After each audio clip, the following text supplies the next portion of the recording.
أهلا بكم في وصفة اليوم. حنعمل الليلة كيكة الشاي العادية. في خلاط عندنا بيضتين حجم كبير ومعاهم ملعقة صغيرة فانيليا ومعاهم كوب سكر عادي. حنخلطهم في الخلاط مسافة دقيقتين لحد ما نصل لقوام كريمي.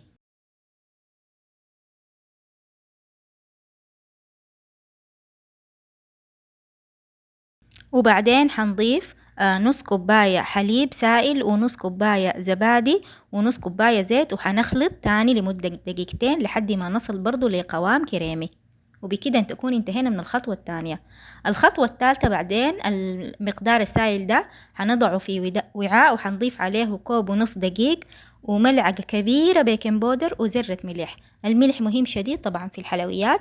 وبعدين حنخلط يا إما بمضرب أو نخلط بيدين لكن مسافة طويلة شوية لحد ما نصل لقوام لا هو تقيل ولا هو خفيف. ودائما نتذكر في الكيكة نخلط باتجاه واحد عشان ما نطلع الهواء من الكيكة. هنا عندنا الصينية دهنتها يا بسمن أو بزيت، وبعدين حنضع فيها مقدار الكيك السائل، وبعدين حنخبزها في فرن درجة حرارته 180 لمدة نصف ساعة من تحت بس الحرارة. وبعدين في آخر حاجة حنفتح عليه من فوق الشواية لمدة دقيقتين. وهنا الكيكة جاهزة زي ما شايفين، أخذت لون ذهبي وما شاء الله منتفخة ولذيذة شديد، طعمها حلو شديد، وبألف هنا وصحة وعافية يا رب. وما تنسوا تتابعوا صفحتي لمزيد من الوصفات.